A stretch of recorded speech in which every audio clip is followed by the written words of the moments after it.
Madame la Présidente, Mesdames et Messieurs les membres du Conseil de sécurité, merci de me donner l'occasion d'intervenir devant le Conseil sur la situation au Soudan du Sud.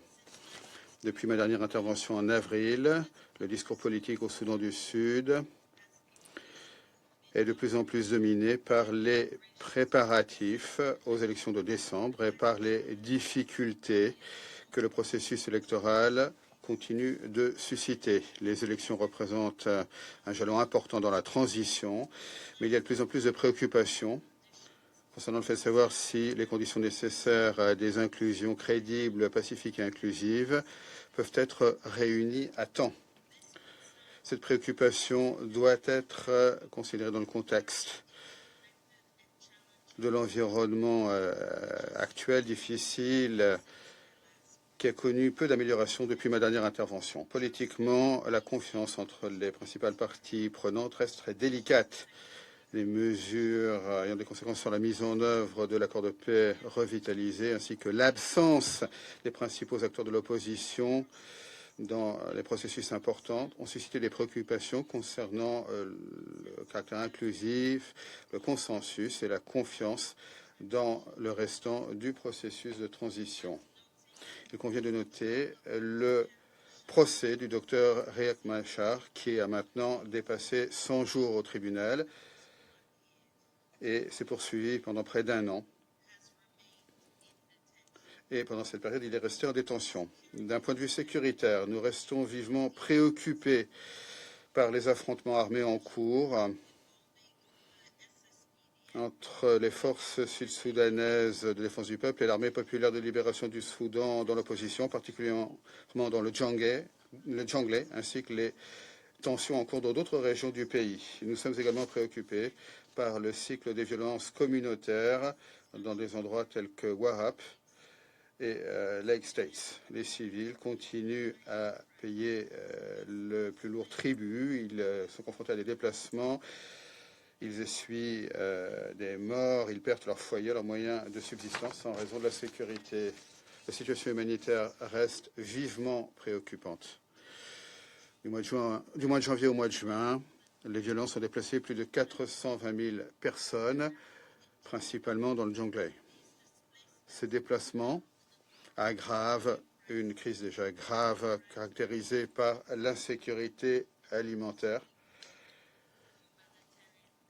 et un accès humanitaire de plus en plus difficile. Le Soudan du Sud accueille également quelques 1,4 million de personnes qui ont fui le conflit au Soudan, ce qui met une pression supplémentaire sur la capacité nationale et les services humanitaires.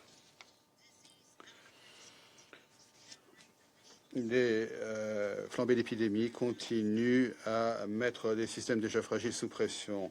Le choléra reste une vive préoccupation, alors que la menace représentée par Ebola en RDC voisine nécessite une vigilance constante et une préparation constante. Les personnels humanitaires eux-mêmes sont confrontés à des dangers croissants. Rien que cette année, 36 travailleurs humanitaires ont été tués et on a enregistré 391 incidents liés à l'accès, ce qui représente une très nette augmentation par rapport à la même période l'année dernière. Dans ce contexte, il est important de noter que l'environnement opérationnel, de manière générale, n'a pas connu de nette amélioration.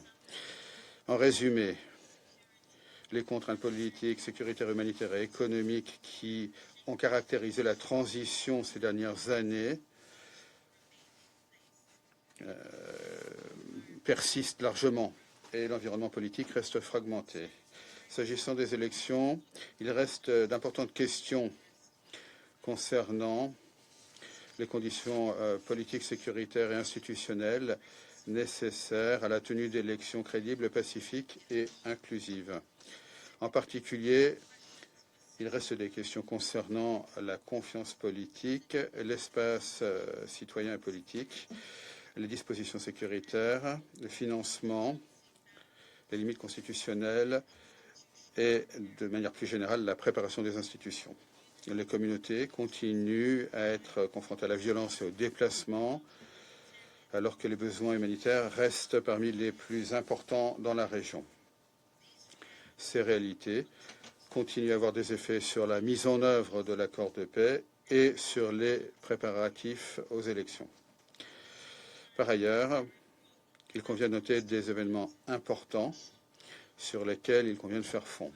Tout d'abord, l'annonce par le gouvernement d'un engagement disant qu'il ne reprendrait pas les hostilités. Cela reste une importante mesure de confiance.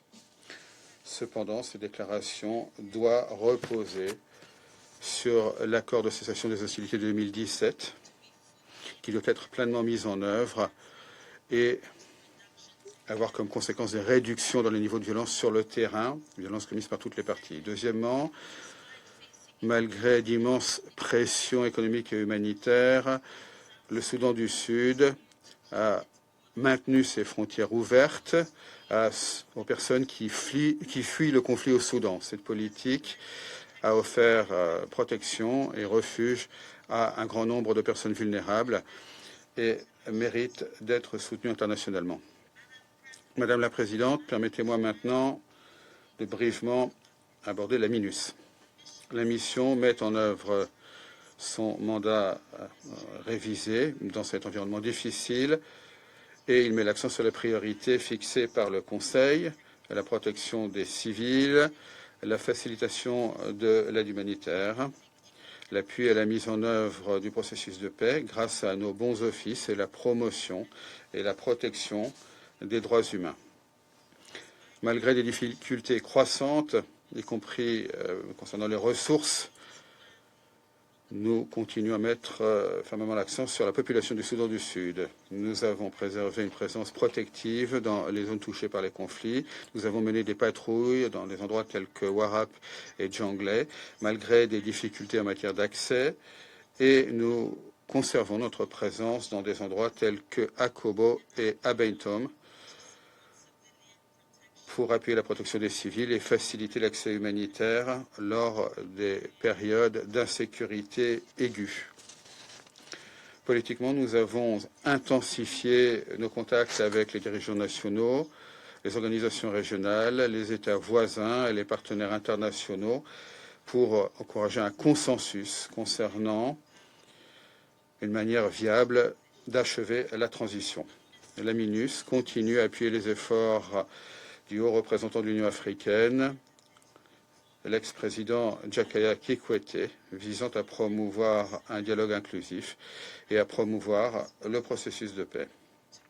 Avec l'Union africaine, l'IGAD, la Commission mixte de suivi d'évaluation constituée d'autres partenaires, nous continuons à prôner le dialogue, les mesures de confiance et une réduction de la violence. Par ailleurs, une insécurité persistante, des pressions humanitaires et des tensions politiques nécessitent une adaptation constante. Pour rester adapté à la tâche, la MINUS est en train de réexaminer ses structures, ses activités, ses effectifs et sa posture opérationnelle, tout en renforçant l'alerte précoce, la mobilité et la réactivité face aux menaces émergentes.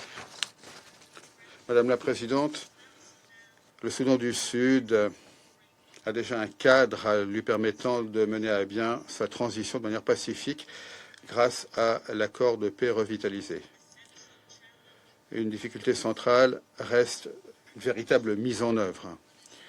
Ce qu'il nous faut, c'est que tous les dirigeants sud-soudanais fassent preuve de volonté politique afin de mettre en œuvre les engagements qu'ils ont déjà pris. Permettez-moi donc, pour conclure, de vous livrer 4 messages. Premièrement, les combats doivent cesser. La poursuite de la violence menace les civils, met à mal la confiance et affaiblit les perspectives d'une transition pacifique. Toutes les parties doivent s'abstenir de mesures qui mènent à une escalade des tensions ou mettent à mal la confiance. Deuxièmement, les civils et le personnel humanitaire doivent être protégés et l'accès humanitaire doit être garanti. Troisièmement, les acteurs politiques doivent revenir à un véritable dialogue inclusif pour reconstruire la confiance, réduire les tensions et créer un consensus concernant la marche à suivre.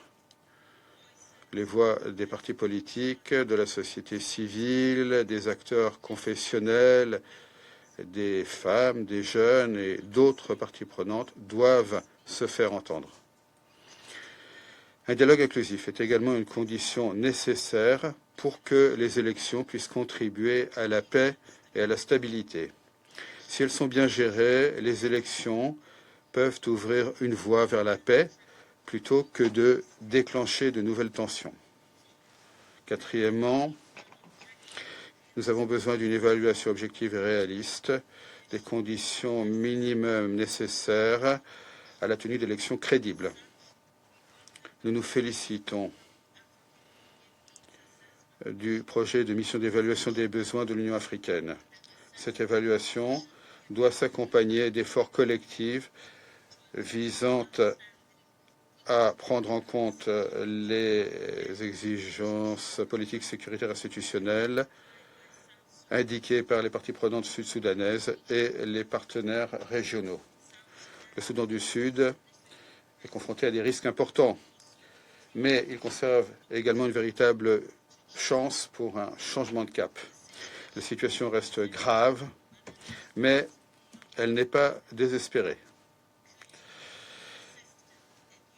Des mesures claires, constantes et unifiées de la part du Conseil pour appuyer ces priorités aideraient à créer une marge de manœuvre politique propice au compromis, renforcerait les initiatives régionales et encouragerait les dirigeants sud-soudanais à choisir le consensus plutôt que la confrontation.